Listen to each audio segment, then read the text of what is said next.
먹여주시는 하나님 말씀 보겠습니다. 두 군데서 볼 텐데요. 먼저 마태복음 13장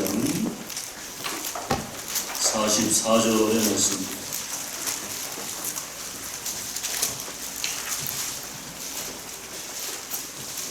마태복음 13장 44절.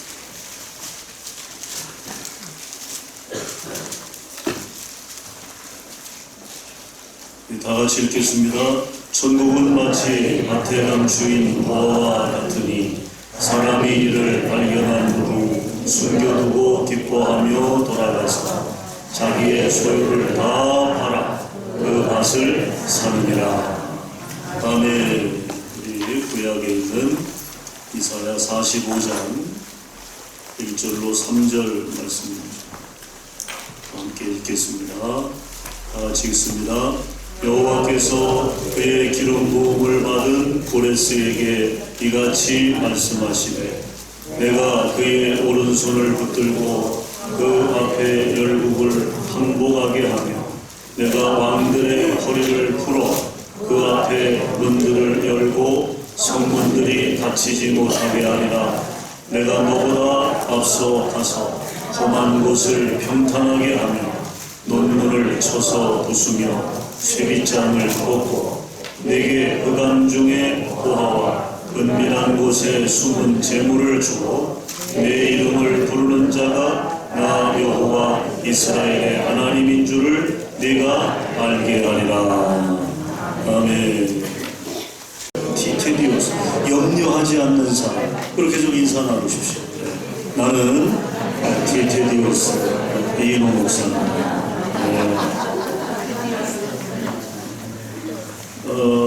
여러분 혹시 염려거리가 생기고 근심거리가 생길 때 이 티테디오스라고 하는 말을 좀 음미하면서 여러분 자신에게 그렇게 의미를 부여하면 좋을 것 같아요.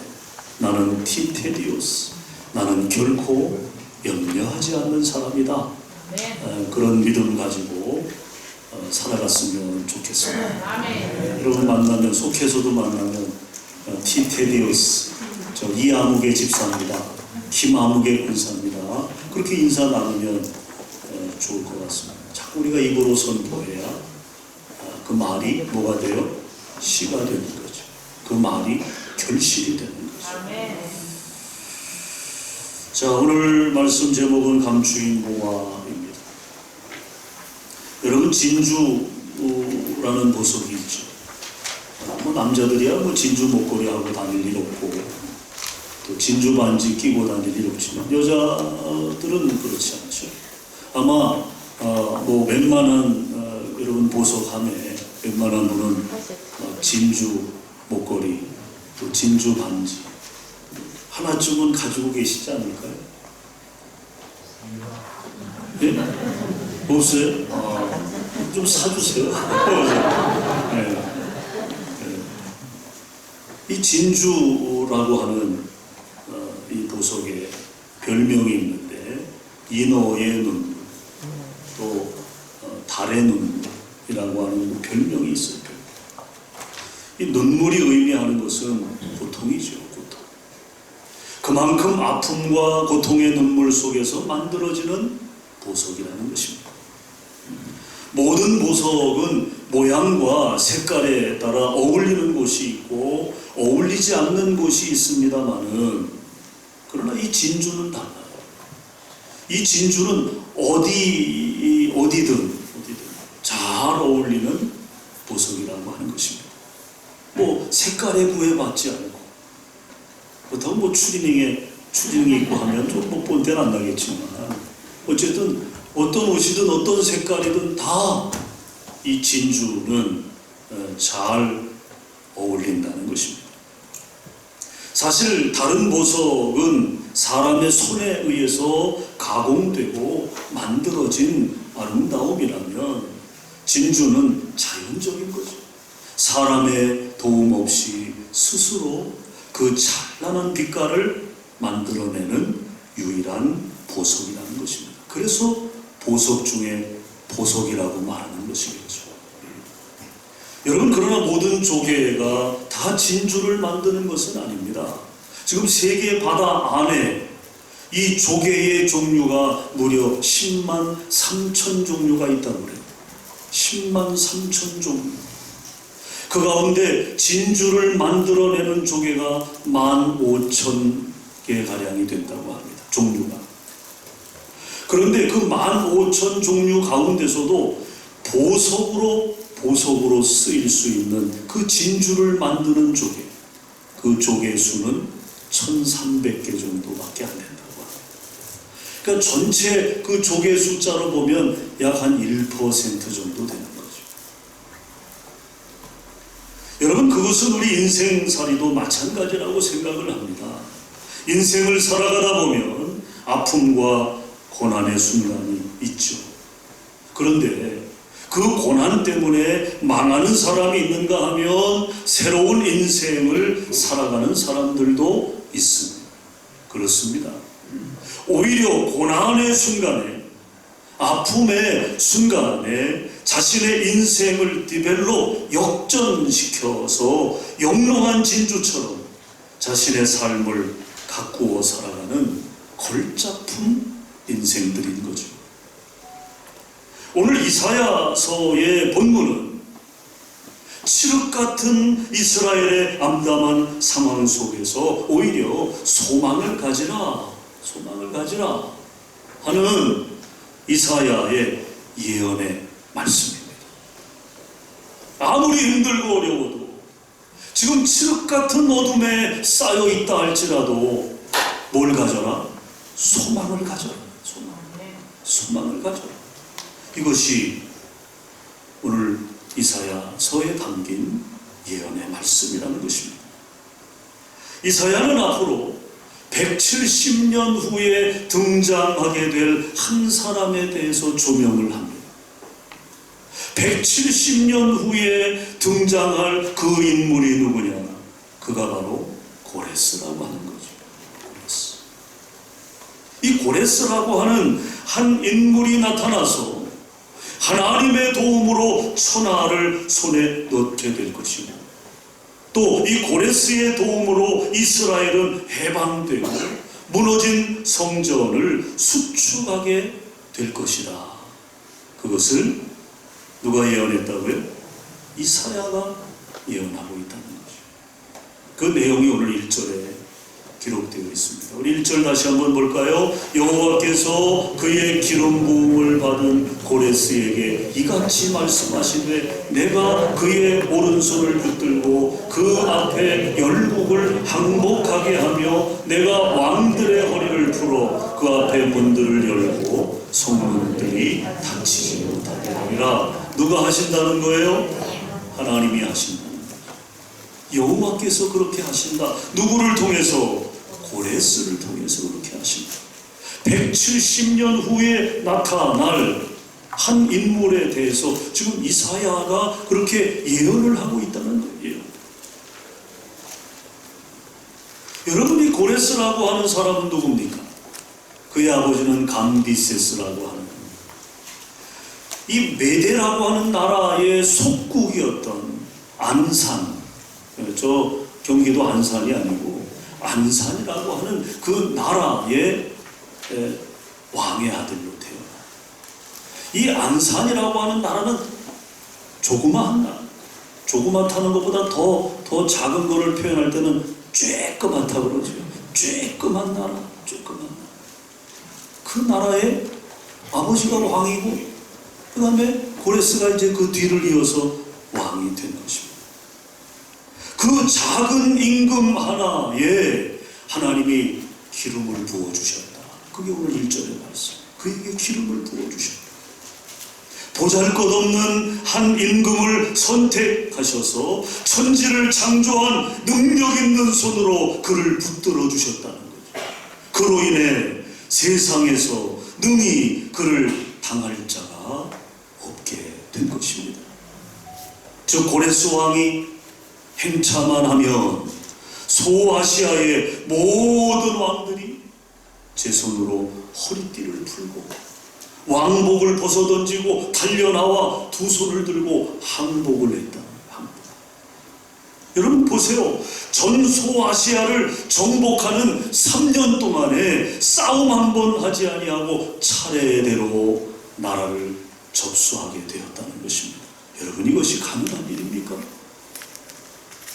싸우지도 않고 싸우려고 하지도 않고 고레스가 가기만 하면, 고레스가 행차하기만 하면 왕들이 허리띠를 풀고 왕복을 벗어던지고 그 앞에 무릎을 꿇는 거예요. 누가 그렇게 하셨다? 하나님이 그렇게 하셨다. 그렇게 만드셨다. 할렐루야.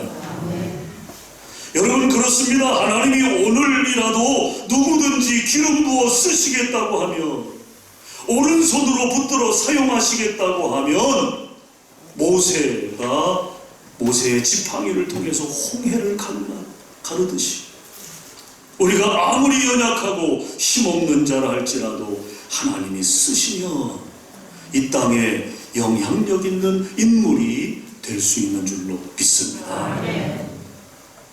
2절 말씀입니다. 2절. 내가 너보다 앞서가서 험한 곳을 평탄하게 하며 논문을 쳐서 부수며 쇠빗장을 꺾고. 이야, 이 말씀을 읽는데 저는 막 가슴이 벌렁벌렁하다. 얼마나 흥분이 되는지. 이야, 우리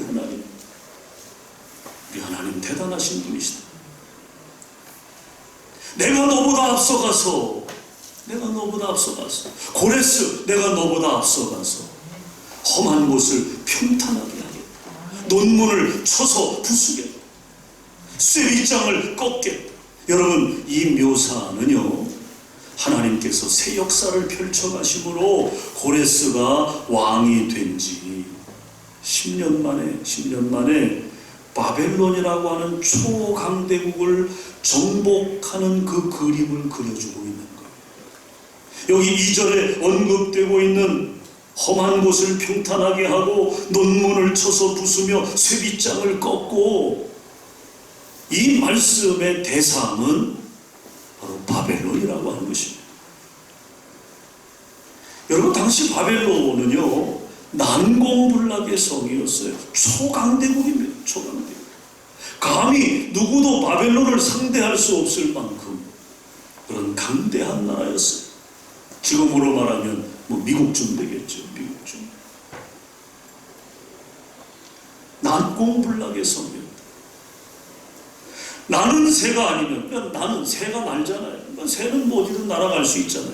나는 새가 아니면 닫혀진 바벨론의 땅을 밟을 수 없다. 그런 속담이 있을 만큼 포트리스, 금성철벽이었다는 것입니다. 그런데 고레스의 명을 받은 두 장수가 바벨론 정벌에 나섰을 때 어떤 일이 벌어졌느냐? 이 바벨론의 당시 왕이 벨사살 왕이었습니다. 이 벨사살 왕이 뭘 하고 있었느냐면, 신하 1000여 명과 함께 궁중에서 부어라 마셔라 술잔치를 벌이고 있었다는 거죠. 바사의 고레스 정도는 그저 콩숨치는 거예요. 이까지 것들이 아무리 날구겨봐야 우리 근처에도 못 온다. 그러니까 지금 쳐들어오고 있는 그 상대가 있음에도 불구하고 여러분, 왕궁에서 1000여 명의 신하들이 모여가지고 지금 술잔치를 벌이고 있으니 말입니다. 얼마나 여유로운 거예요. 이때 성 안의 장수들이 더 이상 바벨론에 희망이 없음을 알고 성문을 열어놓습니다. 누구도 밖에서 안으로 들어갈 수 없는 그 금성철벽을 누가 열었어요? 그 안에 있는 바벨론의 두 장수가 그 문을 열어줬다는 거예요. 그래서 적은 언제나 어디 있는 거예요? 적은 어디 있어요? 안에 있는 거죠. 내부에 있는 거죠. 물론 하나님이 그 두 장수의 마음을 움직여 주십니다. 문을 열게 하시는 거예요. 그래서 고레스 장수들과 대군들을 영접하게 한 것입니다. 이에 대해 성경은 하나님께서 고레스를 쓰시기 위해 그렇게 역사하셨다고 말씀합니다. 그리고 그때 어떤 일이 일어나느냐? 3절입니다. 3절. 네게 흑암 중에 보화와 은밀한 곳에 숨은 재물을 주어 내 이름을 부르는 자가 나 여호와 이스라엘의 하나님인 줄을 내가 알게 하리라. 자, 여기 보면 흑암 중에 보화와 은밀한 곳에 숨은 재물을 주어 그랬어. 소아시아 제국들과 바벨론을 정벌하고 고레스가 실어간 금은 보화가 얼마나 많았는지. 바사의 창고들이 모자랄 지경이었다고 합니다. 그러니까 하나님이 그렇게 고레스에게 금은 보화를 허락해 주신 거예요. 숨겨진 모든 그 나라의 어떤 보물들을 다 하나님께서 열어주셔서 그것을 취하여 가지고 가게 하셨다는 거예요. 여러분, 하나님께서 이렇게 하시면 궁극적으로 고레스를 위함이 아니었습니다. 바로 선민 이스라엘을 위함이었던 것입니다. 이스라엘 민족의 해방과 무너진 성벽을 재건하기 위한 재원을 미리 준비하신 것이죠. 여러분 보십시오. 하나님은 역사의 창조자이십니다. 우리 아버지 되신 하나님은 역사의 구경꾼이 아니다 그 말이에요. 역사의 운행자가 되시고 주관자가 되신다는 것입니다. 시대가 잘못된 방향으로만 흘러가도록 그렇게 내버려 두시거나 구경만 하시는 분이 아니시라는 거죠. 지금 이 코로나 문제는 이미 인류의 능력의 한계를 벗어난 거예요. 그리고 대부분의 여러분 환경학자들의 이야기를 들어보게 되면, 또 의학자들의 이야기를 들어보게 되면 이 코로나 바이러스는 시작에 불과하다 그런 이야기를 합니다. 이거 전초전에 불과하다. 이보다 더 큰 인류를 위협할 만한 그런 바이러스들이 출현할 수 있다 그런 이야기를 해요. 지금 여러분 그 남북 쪽이든 이 만년설 빙하들이 지금 녹아내려 물이 되고 있잖아요.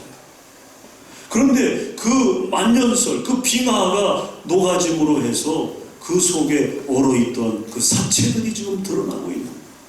근데 아주 잘 그 냉동이 돼 있다 보니까 근육 조직이나 이런 것들이 그대로 지금 발견이 되는 겁니다. 문제는 뭐냐? 그 안에 있는 병원체죠. 병원체.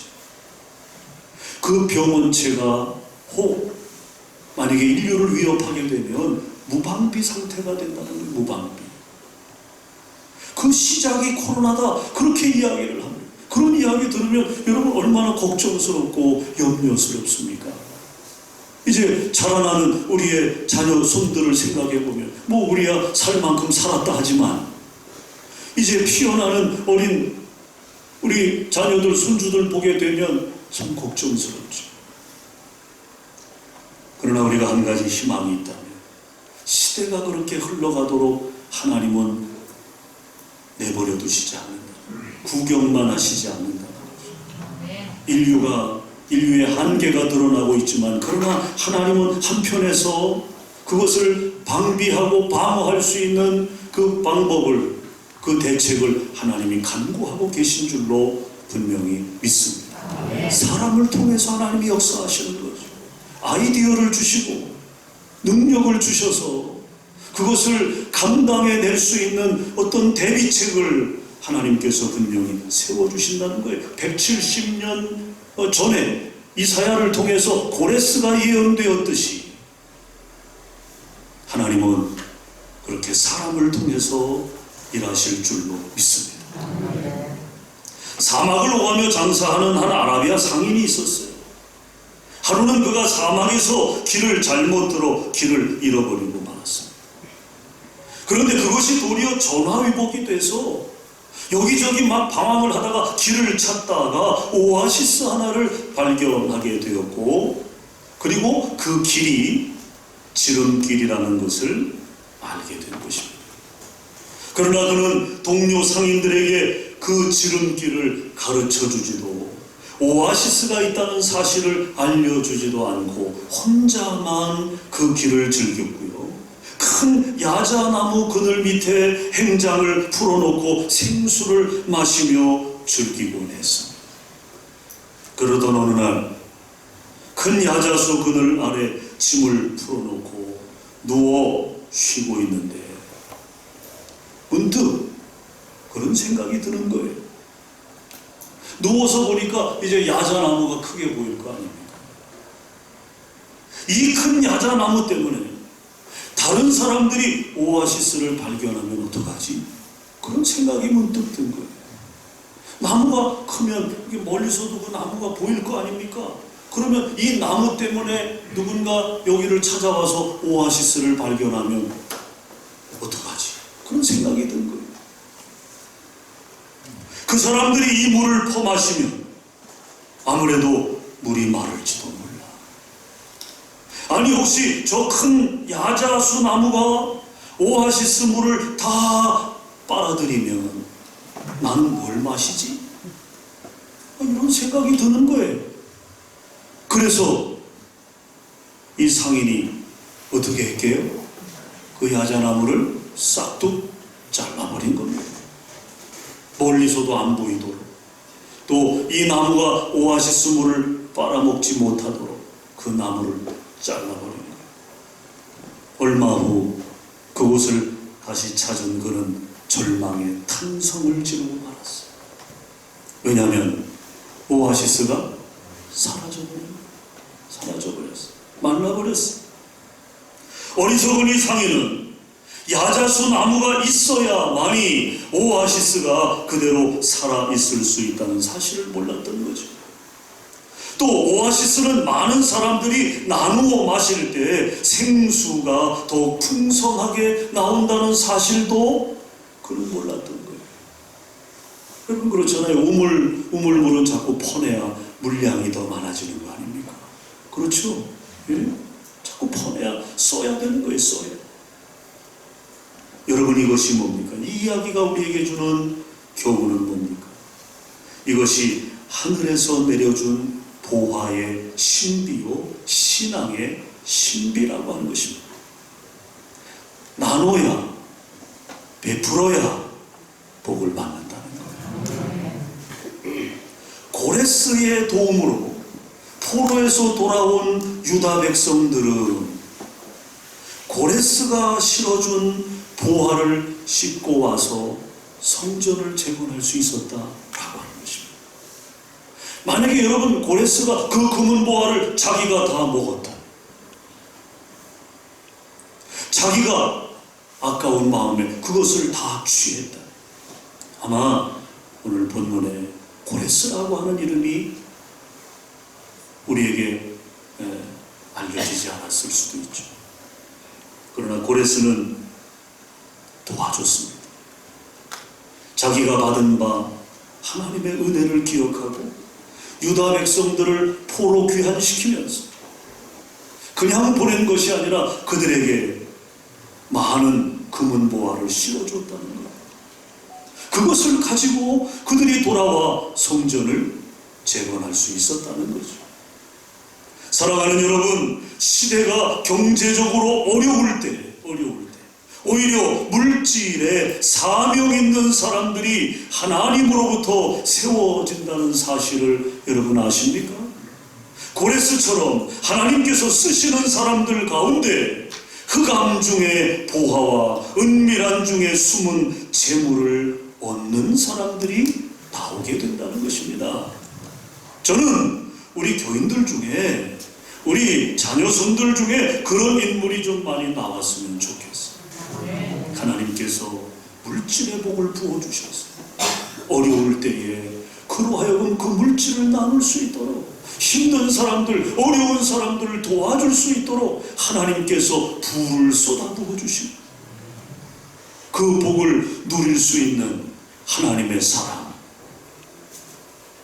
저는 우리 교회에서 좀 나왔으면 좋겠어요. 우리 교회에서. 아유 목사님 뭐 농사 져가지고 뭐 그렇게 될까요? 아니 여러분, 어느 날 밭을 가는데 거기서 금덩어리가, 왜 그런 생각 못합니까? 네? 여러분의 논밭에서 금은 보화가 왜 나올 거라고 생각 못합니까? 그런 믿음 가지고 기도하는 거예요. 그런 믿음 가지고. 우리가 여러분 가진 게 있어야 나눌 수 있잖아요. 그게 보화의 신비이고 신앙의 신비라고 하면 우리가 구해야죠. 하나님, 더 많이 나눌 수 있는 능력을 제게 주시옵소서. 고레스처럼 말이죠. 고레스처럼. 얼마나 멋집니까? 하나님의 은혜를 그는 그대로 베풀자. 받은 바 은혜를 베풀자. 우리 교인들 중에 여러분의 자녀들, 여러분들의 손들 중에 위대한 사업가가 나와. 대한민국 제일 가는 경제력을 가진 인물이 나와. 만연한 대로 될 줄로 믿습니다. 예, 믿음으로 하는 거니까요. 그것은 이제 거룩한 욕심이에요. 여러분 기억하십시오. 인생의 어두운 밤은 보화를 얻는 밤인 것입니다. 그러면 인생의 깊은 밤에 얻어야 할 보화가 도대체 무엇입니까? 그것은 무엇을 보화로 여기느냐 여하에 따라 인생의 값어치가 결정되는 것입니다. 여러분이 생각하는 보화는 무엇입니까? 고레스가 얻은 보화는 무엇입니까? 물론 바벨론 창고에서 얻어온 수많은 금은 보화가 보화일 수 있겠죠. 그러나 그보다 더 소중한 보화가 고레스에게 있었다는 거예요.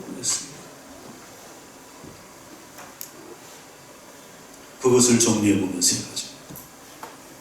먼저 오늘 1절에 언급되고 있는 것처럼 고레스에게 부어주신 여호와의 기름, 그것이 보화입니다. 하나님께서 기름 부어주셨어요. 오늘 저와 여러분에게도 하나님이 기름 부어주신 줄로 믿습니다. 그 보화를 우리도 가지고 있는 거죠. 여호와의 기름이 보화라고 하는 것입니다. 이사야 43장 1절에 보면 그렇게 말씀합니다.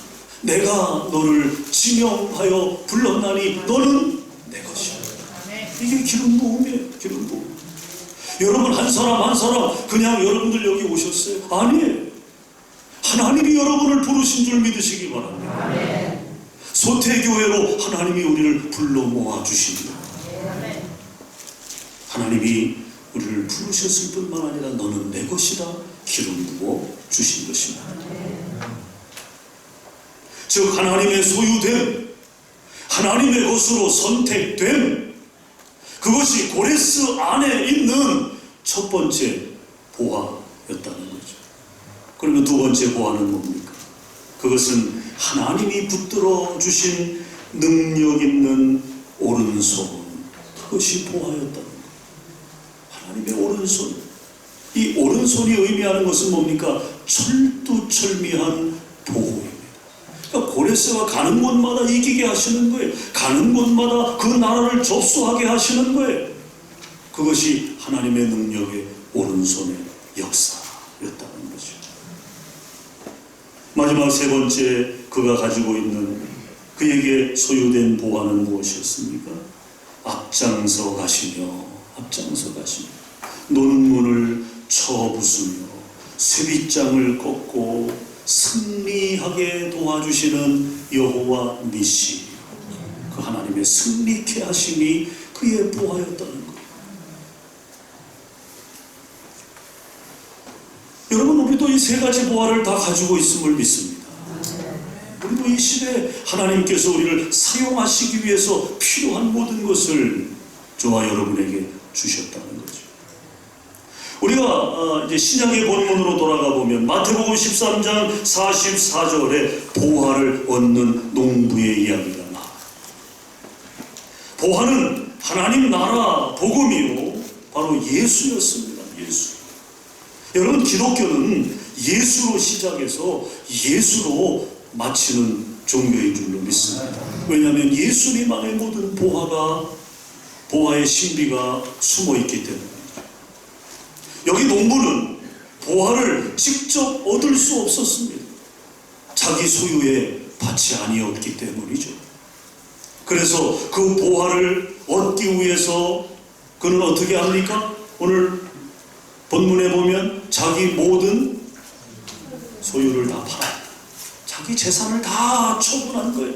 그 보화를 얻기 위해서 자신의 소유를 다 처분하고 그 밭을 샀다는 거죠. 뭡니까? 비싼 대가를 지불했다는 것입니다.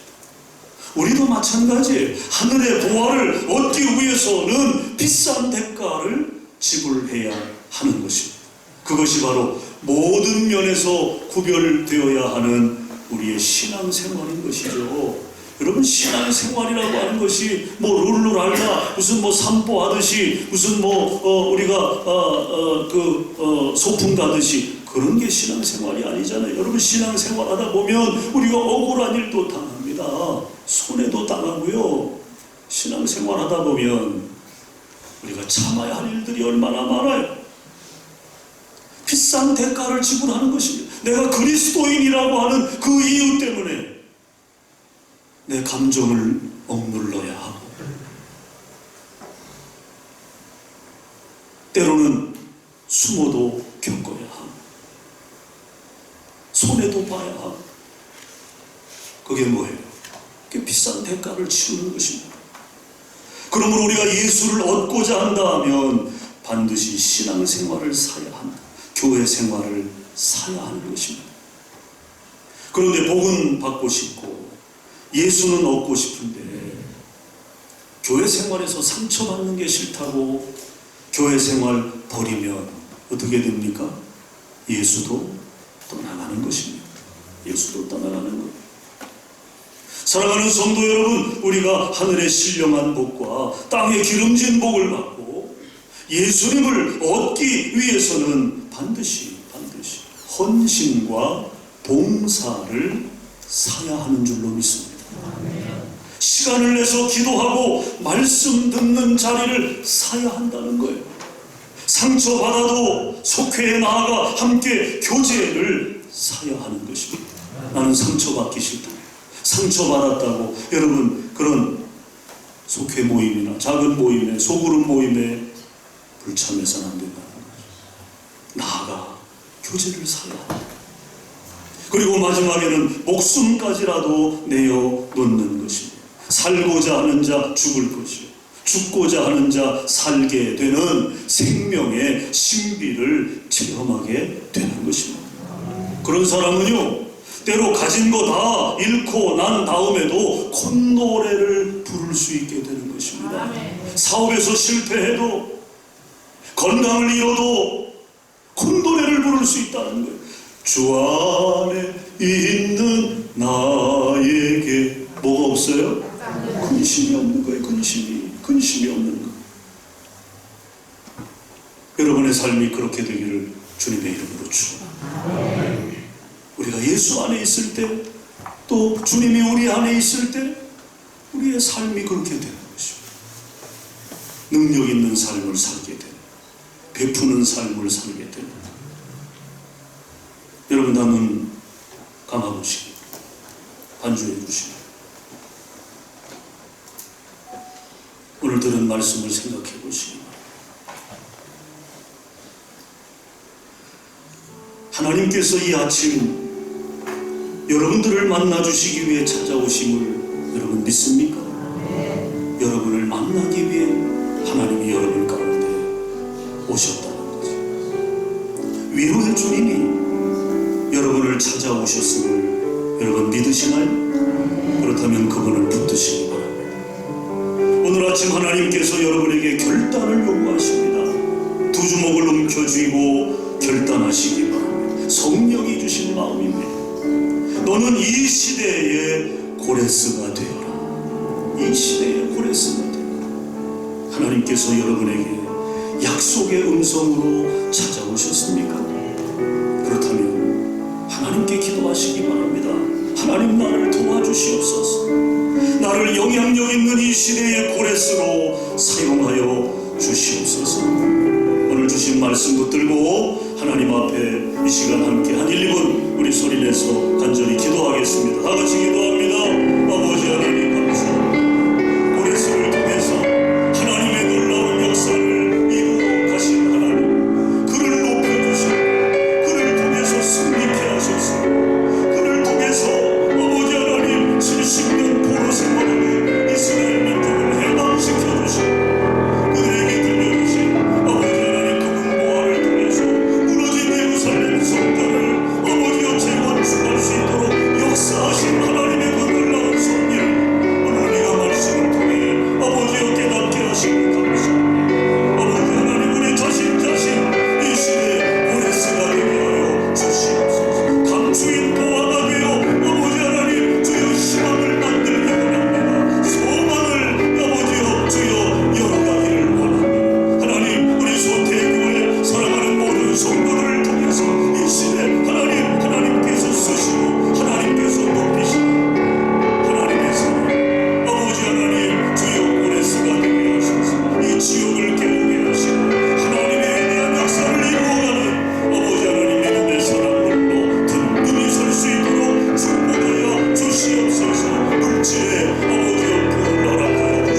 예수 그리스도의 이름으로 축복하며 기도하옵나이다. 아멘.